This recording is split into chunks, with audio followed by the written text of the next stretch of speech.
Déjeme saludar, déjeme saludar en este espacio libre como el viento a nuestro amigo Mario Campa, economista, docente y asesor en política pública, para hablar con nosotros sin censura de varios temas. Mario, te mando un abrazo, ¿cómo estás? Feliz viernes. Hola Vicente, feliz viernes, buena tarde, ¿qué tal? Pues aquí al pendiente de los grandes contribuyentes a los que les están destapando la cobijita en el SAT. Para empezar, Ricardo Salinas Pliego, que debería más de 40,000 millones de pesos en impuestos evadidos en otros sexenios. ¿Qué tan importante es este tema? Y más allá de lo mediático que podría ser el caso de Ricardo Salinas Pliego, para la economía de México, recuperar esos dineros no pagados en otros gobiernos. No, es un tema importantísimo, Vicente, porque la coyuntura actual demanda pues un poquito más del Estado, de que los servicios públicos puedan atender la pandemia, y por supuesto que cualquier recaudación adicional en estos momentos ayuda mucho.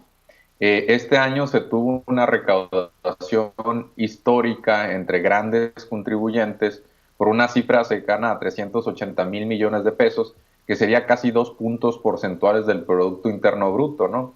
Es una recaudación tributaria también histórica, que lo pone en niveles nunca antes vistos con relación a la economía mexicana, y por supuesto que eso es digno de celebrarse, ¿no? Es una reforma fiscal de facto. Algunos hemos pedido un poquito más de fiscalidad, de progresividad en el sistema fiscal, en el sentido de que recaude un poquito más entre estas figuras o personajes como Salinas, Ricardo Salinas Pliego, dentro de las empresas más grandes, incluso ya sea para crear un terreno más nivelado para que las empresas puedan competir, las pequeñas empresas, los informales, los pequeños comercios, y también pues por una cuestión de justicia social, por supuesto.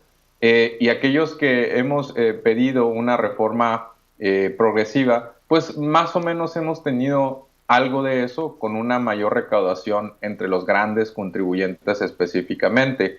Sí se habla de que el SAT está en estos momentos llevando a juicio a varias empresas, específicamente personas morales, que en ejercicios anteriores, digamos que retorcieron por ahí algún número, tuvieron alguna contabilidad creativa para pagar menos impuestos, ¿no? Hasta hace poco vimos, por ejemplo, una mina, First Majestic, una canadiense operando en México, específicamente en La Plata, que subestimó el precio de extracción de ese metal para pagar menos impuestos. Y estamos hablando de una cifra de más de 500 millones de dólares, o sea, más de 10,000 millones de pesos. Imagínate todas las vacunas que podríamos comprar, son millones de dosis, simplemente con una empresa en México, ¿no? Que además las mineras causan mucho daño. Pero regresando al tema de Ricardo Salinas Pliego, sí se habla de 40,000 millones. El SAT, a través de Raquel Buenrostro, informó en estos días que son 6 juicios los que ya ganó en primera instancia, e incluso uno que ya se ganó en una segunda instancia, ¿no? Porque finalmente las empresas pueden apelar, se van a tribunales, entra un litigio, y el SAT está verdaderamente activo en este aspecto, como quizá nunca otro gobierno en la historia, ¿no? Recordemos que anteriores administraciones, generalmente una forma de ganarse al empresariado pues era permitirles un poquito más este tipo de circunstancias, pero una democracia finalmente es muy importante que haya suelo parejo, y que en un país con 40% de pobres, que realmente el sistema fiscal sea capaz de redistribuir un poquito mejor, ¿no? No únicamente en la captación de impuestos, que es una forma, sino también en cómo se ejecuta el gasto, ¿no? Oye, Mario, hablas de cuántas vacunas podrían comprarse con 40,000 millones de pesos que debe Ricardo Salinas Pliego, un hombre que además lo han pintado como un alma de Dios. Pues yo me pregunto cuántos hospitales, cómo mejoraría el sistema de salud que tanto han criticado los opositores con 40,000 millones de pesos, solamente un contribuyente. ¿Cuántas escuelas? En fin, creo que no alcanzamos a ver la magnitud, y eso que estamos hablando de recuperar lo que no han pagado. Ahora imagínate el tema de las factureras. Creo que si hay algo que ha cambiado, entre muchas otras cosas, de la 4T, comparándolo con gobiernos anteriores, es esto de cero a la impunidad y cero a los privilegiados en cuestiones de recaudación de impuestos. Sí, justo otro tema que está también en boga estos días, bueno, además de, por ejemplo, los paraísos fiscales, que se habla de 23 personas, muchos de ellos ligados a la política, se habla de un Del Mazo, de un Mario Marín, que llevaron pues dinero a un paraíso fiscal como Andorra para eludir o evadir impuestos. Pero además de eso está también en estos momentos la discusión del outsourcing. Y como parte de esta discusión de la reforma al outsourcing, que es probable que se dé ya en este periodo ordinario de sesiones en el Congreso, existe la discusión sobre cómo algunas, por ejemplo, empresas utilizando su denominación, en el caso, por ejemplo, de una C o de una ONG, utilizando esa denominación han caído en excesos, ¿no? Han operado como incluso operan las factureras, a través de algún hueco vacío en la ley fiscal específicamente, pues realmente ejecutan gastos que no deberían corresponder a esas partidas, ¿no?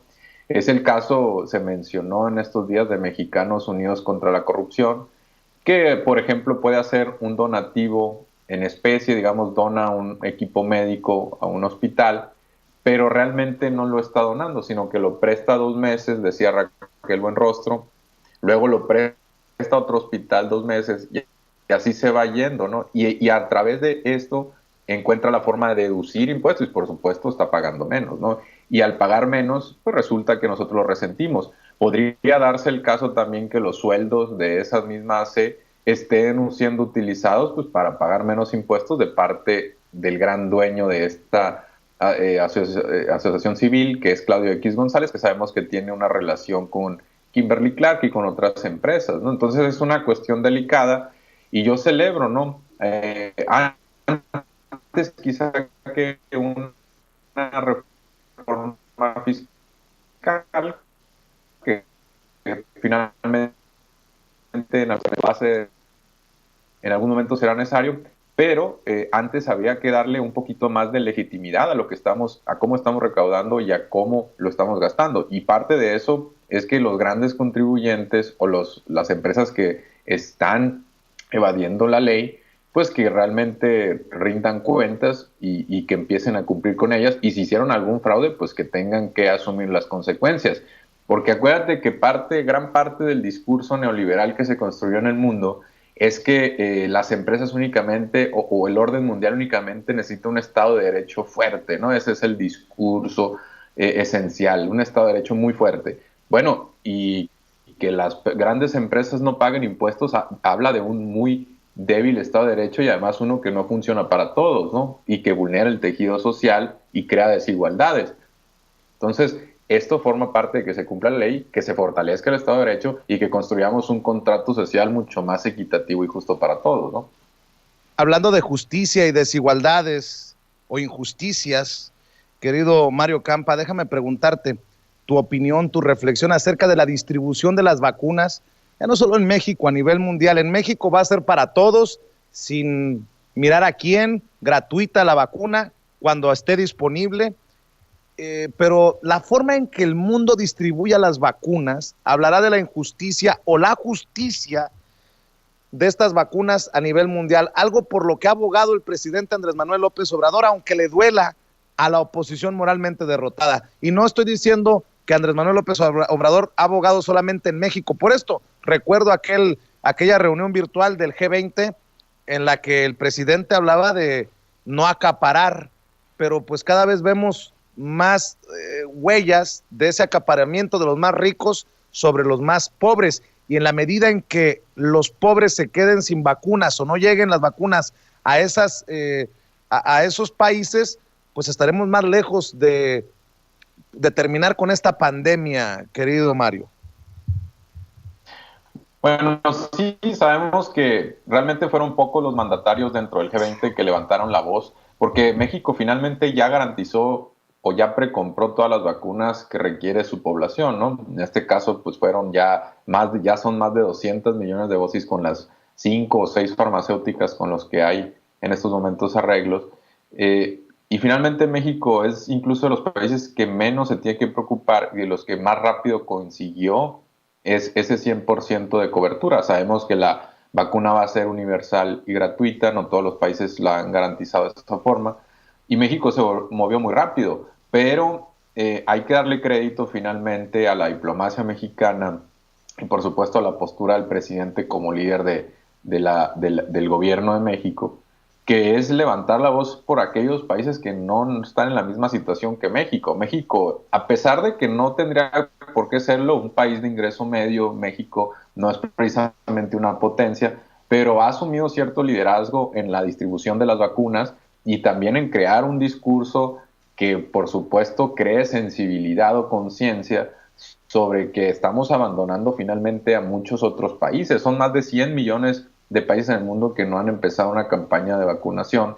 Y por supuesto en esos países está muriendo la gente, sus médicos no se han vacunado, su personal de atención en primera línea pues sigue esperando cuando hay muchos otros países que ya superan, no sé, los 2 millones de dosis, ya son varios países. México llevamos 700,000 vacunados, mientras muchos otros países pues no llevan una sola dosis inoculada, ¿no? Entonces, por supuesto que esto nos tiene que llevar a la reflexión y creo que el mensaje del presidente también iba en ese sentido, ¿no? De esto nos puede acercar un poco más, esto puede hacer que nos abracemos un poco como humanidad, ¿no? No necesariamente como país, sino que trascendamos las fronteras y sepamos que el orden mundial, dejarle al mercado las decisiones, pues nos lleva a este tipo de escenarios, ¿no? Este tipo de salidas en las que por supuesto el que tiene el control de lo económico tiene pues una especie de privilegio o una prioridad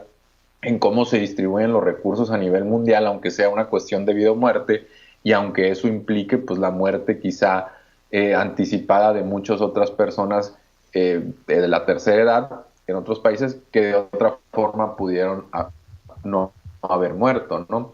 Esto es una forma parte de una gran reflexión y ya con mayor serenidad, una vez que la pandemia empiece poco a poco a diluirse, habrá que seguirlo sacando, reiterando, estudiando con detenimiento, porque refleja ciertos desbalances y ciertas injusticias a nivel global que sin duda estarán como parte de la reflexión pospandémica, ¿no?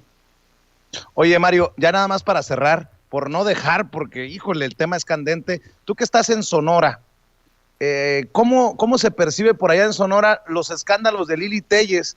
De plano, Lili Téllez tendrá futuro después de sus trastabilleos, embarradas y petardazos de las últimas semanas. Ya deja tú que se haya brincado al PAN, pero ahora la verdad que yo digo pobre de Lili Téllez, y te lo pregunto porque hay proceso electoral en marcha en Sonora con Alfonso Durazo por Morena, con el Borrego Gándara por el PRI, PAN, PRD, por Burs con Movimiento Ciudadano, y no sé si el factor Lili Téllez tendrá un impacto de alguna manera en ese proceso. Mira, Lili Téllez aquí en las encuestas en Sonora, pues ya tiene una opinión efectiva, es decir, si tú tomas la opinión buena, le restas las malas. Lili Téllez ya tiene una opinión bastante deteriorada, ¿no? Ya tiene un balance de opinión negativo. Por supuesto que un discurso permanentemente rijoso, visceral, de ataques personales, directos, incluso enfrentamientos con la prensa, con Demian Duarte, que es el que ahora sacó esta petición en Change para su desafuero. Por supuesto que eso a la gente llega a cansarle en algún punto, ¿no? Estamos hablando de que tiene una vitrina muy importante en el Senado y eso pues ha hecho, a la gente tampoco le gusta ver cómo hay un cambio de postureo rápido, parecería una cuestión ya de interés personal más de interés público. Aquí en Sonora hizo una serie de promesas en campaña que no cumplió una vez que llegó al Senado. Por ahí Marta Cajigas, una tuitera, le recordó que ha prometido 2 o 3 veces una ambulancia, pero incluso antes de meterse a la política, ¿no? Antes de ser candidata, cuando era comunicadora, ya prometió una ambulancia para Ures, un pequeño poblado, y que nunca lo llevó, ¿no? Y que ya que fue candidata siguió sacándolo y ahora de esa ambulancia nadie sabe y quizá ni sabrá, ¿no?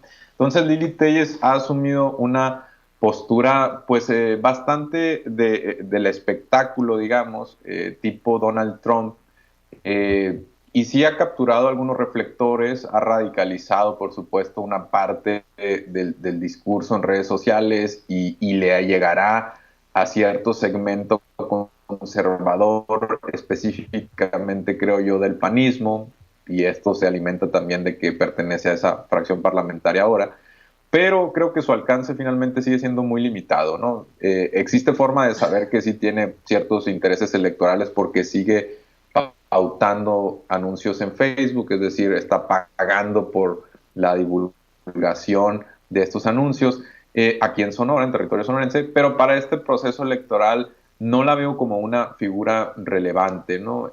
Quizá para 2024 podría tener esto ciertas intenciones, pero para 2021 no creo honestamente que su figura cree las condiciones para cambiar en algo el escenario electoral, ¿no? Ya sea directa o indirectamente a través simplemente de un discurso, ¿no? Querido Mario Campa, ya pronto estaremos informándole a la gente las cosas que se vienen en contenidos y en espacios que buscamos abrir aquí en Sin Censura, pero por lo pronto invitemos a la gente para que te apoye en redes sociales, Mario. Claro que sí, Vicente, un agradecimiento como siempre, y mi cuenta de Twitter donde pueden seguirme es @Mario_Campa, ahí con gusto nos seguimos. Claro que sí, te mando un abrazo por el momento. Buenas tardes, Mario.